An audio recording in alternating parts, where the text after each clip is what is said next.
Kami dari kelompok 1 akan menjelaskan tentang abad pencerahan.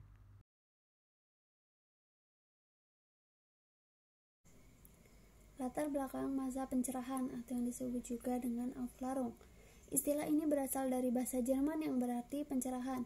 Aufklärung adalah sebuah gerakan besar yang pernah terjadi di Eropa pada abad ke-18 Masehi, yaitu dimulai dari tahun 1695 sampai dengan 1815. Gerakan besar ini dilatar belakangi oleh revolusi ilmiah, di mana ilmu pengetahuan mengalami perkembangan besar, lalu menjadikan metode ilmiah sebagai landasan untuk memecahkan persoalan dan memberikan solusi untuk sebuah masalah. Di masa inilah manusia optimis dengan kemampuan mereka untuk menciptakan kemajuan-kemajuan dalam ilmu pengetahuan. Di masa ini pula banyak bermunculan pikiran-pikiran filosofis dari para orang Eropa. Manusia mulai berpikir secara kritis dalam menghadapi segala aspek di kehidupan mereka. Di masa inilah banyak bermunculan tokoh-tokoh yang menjadi pelopor sebuah aliran untuk menyuarakan pendapat. Pendapat mereka bisa berupa celaan atau kritikan terhadap kinerja pemerintah yang otoriter maupun diktator kepada rakyatnya. Di samping itu, pertemuan antara akal budi manusia dengan pengalaman manusia menjadikan ilmu pengetahuan di masa itu juga lebih maju. Menurut pandangan Aufklärung, ilmu pengetahuan membuat harkat dan martabat mereka menjadi lebih tinggi. Perbedaan abad kegelapan dan abad pencerahan. Abad kegelapan adalah periode sejarah Eropa sejak runtuhnya Kaisaran Romawi Barat pada tahun 450 sampai tahun 750.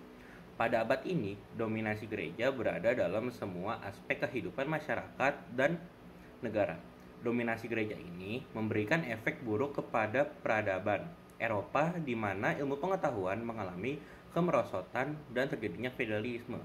Sedangkan abad pencerahan adalah suatu gerakan besar di Eropa pada abad ke-18 Masehi yang memberi kedudukan dan kepercayaan luar biasa kepada akal budi manusia. Lalu, pada abad ini, manusia mulai optimis dengan kemampuan untuk menciptakan kemajuan yang dapat memberikan cahaya baru dalam ilmu pengetahuan. Pengertian Aufklärung. Kata Aufklärung sendiri berasal dari bahasa Jerman. Dalam bahasa Inggris ini diartikan sebagai Enlightenment. Yang dimaksud dengan Aufklärung adalah zaman pencerahan di kawasan Eropa yang terjadi setelah abad pertengahan berakhir. Pada masa ini, masyarakat Eropa mendapatkan penerangan dari masa kegelapan dengan mulai optimis untuk maju dalam pemikiran dan ilmu pengetahuan dan teknologi. Aufklärung memiliki semboyan yakni Sapere Aude, yang diartikan sebagai hendaklah Anda berani berpikir sendiri. Masa Aufklärung ini merupakan tahap baru di proses emansipasi kaum barat yang dimulai sejak masa reformasi dan Renaissance. Saya akan menjelaskan slide selanjutnya tentang slogan abad pencerahan, yaitu Sapere Aude. Sejak Renaissance, keyakinan akan kemampuan rasa manusia untuk menciptakan kemajuan dan kebahagiaan sudah disadari. Namun belum adanya perubahan secara signifikan dalam kesejahteraan ekonomi dan lainnya. Lalu muncullah sebuah pertanyaan. Pertanyaan ini menjadi latar belakang slogan ini muncul. Pertanyaannya adalah mengapa manusia belum menggunakan rasionya semaksimal mungkin.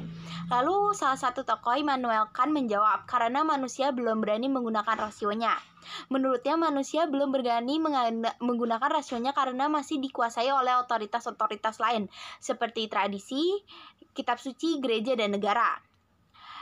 Kant juga mengatakan bahwa ketergantungan kepada otoritas-otoritas itu menandakan bahwa manusia belum dewasa. Kata-kata Kant ini memunculkan slogan utama abad pencerahan, yaitu Sapere Aude. Sapere Aude memiliki arti berani berpikir sendiri. Dengan berani berpikir sendiri, niscaya manusia akan sejahtera dan bahagia.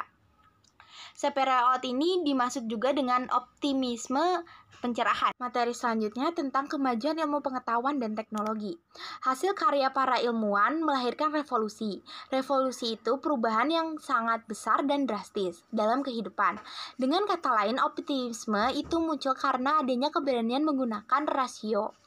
Karena keberanian menggunakan rasio telah terbukti melahirkan perubahan-perubahan besar. Berikut adalah contoh-contoh manusia yang tercerahkan. Kenapa sih mereka disebut manusia-manusia tercerahkan? Karena mereka berani menggunakan rasio rasionya untuk berpikir.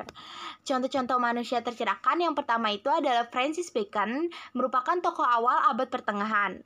Francis Bacon ini berasal dari Inggris. Menurut Bacon, manusia harus berusaha sendiri memecahkan masalah-masalah hidupnya dan tidak harus bergantung secara terus-menerus pada Tuhan. Caranya lewat penguasaan ilmu pengetahuan. Francis Bacon ini juga meluncurkan suatu gagasan. Gagasannya itu disebut Now is power, artinya itu manusia adalah kuasa. Maksudnya bukanlah bahwa lewat pengetahuan indrawi kita bisa mengetahui segalanya, melainkan bahwa pengetahuan indrawi itu bersifat fungsional, dapat dipergunakan untuk kehidupan manusia selanjutnya. Ini ada Thomas Hobbes. Hobbes juga filsuf Inggris yang merupakan perintis materialisme modern, yaitu pandangan bahwa asas pertama kenyataan adalah gerak. Hal ini berlawanan dengan pandangan abad pertengahan yang meyakini Allah sebagai penyebab utama kenyataan. Berdasarkan anggapan ini, Hobbes selalu berpendapat bahwa pengetahuan harus didasarkan oleh pengamatan dan observasi dunia alamiah. Kita dapat menarik kesimpulan hubungan sebab akibat tentang perubahan gerak dalam materi. Hobbes dan juga Bacon merupakan pemicu lahirnya Aufklärung serta perkembangan pesat ilmu pengetahuan saat ini. Ada John Locke. John Locke itu juga dianggap sebagai bapak liberalisme. Pemikirannya tercermin dalam karyanya Two Treatises on of Government tahun 1689. Dalam karyanya ini menjelaskan bahwa hidup manusia diatur oleh hukum kodrat dan tiap individunya memiliki hak-hak yang tidak boleh dirampas darinya, yang disebut juga dengan unalienable rights. Locke juga membahas tentang pemerintahan suatu negara harus dibatasi oleh hukum-hukum agar pemerintahan tidak merampas hak-hak individu. Jadi keberadaan negara berfungsi untuk menjamin keamanan seluruh individu dan masyarakatnya. Yang keempat ada Isaac Newton. Isaac Newton ini dikenal karena penjabaran hukum gravitasi. Newton berhasil menunjukkan bahwa gerak benda bumi dan benda luar angkasa lainnya diatur oleh sekumpulan hukum alam yang sama. Karyanya yang terbesar dan berpengaruh miliknya adalah Philosophiae Naturalis Principia Mathematica. Pemikirannya tentang fisika ini ternyata membawa wajah baru dalam ilmu pengetahuan, sehingga dirinya merupakan tokoh yang sangat berpengaruh di masa ini. Yang kelima ada Jean-Jacques Rousseau, merupakan filsuf Prancis yang juga muncul pada masa Aufklärung. Pemikiran terbesarnya menyatakan bahwa negara yang baik adalah negara yang mencerminkan kedaulatan rakyat. Jika negara memiliki kedaulatan rakyat, individu dapat mempertahankan kebebasannya. Atas pemikiran tersebut, Rousseau dipandang sebagai pendukung demokrasi yang paling penting. Selain itu, Rousseau juga merupakan seorang komposer. Ia memberikan kontribusi penting pada musik, baik sebagai seorang pengembang teori musik maupun sebagai seorang komposer. Sepeninggal Isaac Newton, terutama sejak dimulainya abad pencerahan, ilmu pengetahuan berkembang pesat. Hampir tiap tahunnya terdapat penemuan ilmiah baru. Beberapa contohnya yaitu yang pertama Carolus Linnaeus.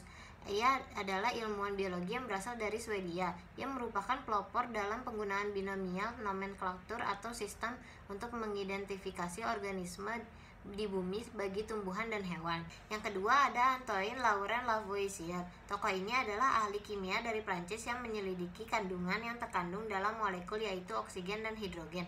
Ia juga merupakan orang yang memberi nama oksigen. Lavoisier juga memberi sumbangan pada bidang geologi serta fisiologi. Selanjutnya ada Joseph Priestley. Ia adalah seorang ahli kimia yang berasal dari Inggris. Ia mampu mendeskripsikan atau menguraikan beberapa gas termasuk oksigen. Penemuannya yang lain seperti mesin uap, mesin tenun, mesin cetak, telepon, dan kereta api menciptakan kemungkinan-kemungkinan yang tak terduga. Selain itu dihasilkan juga naskah penting yang menjamin kebebasan warga yang bernama Habeas Corpus pada tahun 1679. Naskah ini menetapkan bahwa orang yang ditahan harus dihadapkan dalam waktu 3 hari kepada seorang hakim dan diberitahu atas tuduhan apa ia ditahan. Ini menjadi dasar prinsip hukum bahwa orang hanya boleh ditahan atas perintah hakim. Selain itu ada juga Undang-Undang Pers pada tahun 1693 yang menjamin kebebasan berpendapat bagi segenap warganya. Negara penganut pencerahan di Eropa. 1. Inggris. Di Inggris, Aufklärung dikenal dengan nama masa Enlightenment atau abad pencerahan. Beberapa hasil dari Aufklärung di Inggris adalah deisme dan empirisme. Deisme intinya adalah kepercayaan akan adanya ilahi yang ikut campur dalam memasukkan hukum-hukum di dunia. Sedangkan empirisme merupakan pengalaman yang dicapai melalui indera kita atau yang telah kita alami. Tokoh-tokoh utama di dalam Aufklärung Inggris adalah David Hume, yang kedua George Berkeley. Dari dua pemikiran filsuf pada masa Enlightenment atau Aufklärung, umumnya masa Enlightenment di Inggris merupakan masa pencerahan yang mendukung paham empirisme, yakni pengalaman lebih bisa diandalkan daripada pengetahuan, karena pengetahuan didapat dari hasil skeptisme atau keraguan-raguan. Pada umumnya, pencerahan di Jerman tidak begitu bermusuhan sikapnya terhadap agama Kristen seperti yang terjadi di negara Prancis. Memang, orang juga berusaha menyerang dasar-dasar iman kepercayaan yang berdasarkan wahyu, serta menggantinya dengan agama yang berdasarkan perasaan yang bersifat panteistik. Akan tetapi, semua itu berjalan tanpa perang terbuka. Pusat perhatian di Jerman adalah etika. Orang bercita-cita untuk mengubah ajaran kesusilaan yang berdasarkan wahyu menjadi suatu kesusilaan yang berdasarkan kebaikan umum, yang dengan jelas menampakkan perhatian kepada perasaan. Sejak semula, pemikiran filsafat dipengaruhi oleh gerakan rohani di Inggris dan gerakan rohani di Perancis. Hal itu mengakibatkan bahwa filsafat Jerman tidak berdiri sendiri. Pencerahan di Prancis. Prancis adalah salah satu negara di Eropa yang menganut pencerahan. Di Prancis, pencerahan berjalan secara liberal dan radikal dengan sentimen anti-gereja. Voltaire menyerukan pemusnahan gereja. Simbol anti-gereja di Prancis adalah pengusiran para pastor Serikat Yesus pada tahun 1764. Mereka dituduh sebagai antek paus, dianggap sebagai kubu konservatif bela gereja, dan karenanya menghambat gerakan pencerahan. Puncaknya adalah pada saat Prancis mencapai revolusi yang diawali dengan penyerbuan penjara Bastille, tempat para tahanan politik kurung. Jadi, pada tanggal 14 Juli 1789, rakyat yang gerah dengan pemerintahan monarki Prancis yang dinilai dengan sewenang-wenang mengabaikan hak rakyat, melakukan penyerbuan penjara Bastille yang dimana para tahanan politik itu dikurung. Pada masa revolusi Prancis, terjadi kekerasan masif yang menimpa gereja, monarki, dan kaum bangsawan. Kemudian, menyadarkan gagasan-gagasan pencerahan memiliki keterbatasan, terutama pada pengagungan kemampuan rasio manusia. Bukti dari keterbatasan rasio antara lain, berbagai perang dan revolusi di abad 19, wabah penyakit, kemiskinan, eksploitasi buruh dan anak, serta eksploitasi oleh manusia atas manusia lain melalui praktik imperialisme. Terakhir ialah pengaruh positif dan negatif pada abad pencerahan. Pengaruh positif pada abad ini ialah seperti yang pertama, berkembangnya paham liberalisme dan nasionalisme. Aufklärung mengedepankan dan memaksimalkan kemampuan akal manusia, kemudian mendorong munculnya berbagai ideologi baru. Arti dari liberalisme ini adalah sebuah ideologi atau pandangan filsafat yang didasarkan pada pemahaman bahwa kebebasan dan persamaan hak adalah nilai politik yang utama. Secara umum, liberalisme mencita-citakan suatu masyarakat yang bebas dengan dicirikan oleh kebebasan berpikir bagi para individu. Dan nasionalisme pula memiliki arti yaitu merupakan suatu sikap politik atau pemahaman dari masyarakat suatu bangsa yang memiliki keselarasan kebudayaan dan wilayah, juga memiliki kesamaan cita-cita dan tujuan sehingga timbul rasa ingin mempertahankan negaranya, baik dari internal maupun eksternal. Pengaruh positif yang kedua yaitu mulai bermunculannya penemuan baru dalam bidang ilmu pengetahuan dan teknologi. Aufklärung berhasil merevolusi bidang iptek dan Eropa dan bermanfaat sampai saat ini. Pengaruh negatif pada abad pencerahan ini yaitu yang pertama, luruhnya pengaruh agama di Eropa, terutama agama Katolik Roma. Yang kedua, muncullah pemahaman yang mengarah kepada anti-Tuhan atau ateisme dan mengagungkan untuk memecahkan segala permasalahan kehidupan. Sekian dari kelompok 1, kurang lebihnya mohon maaf. Terima kasih.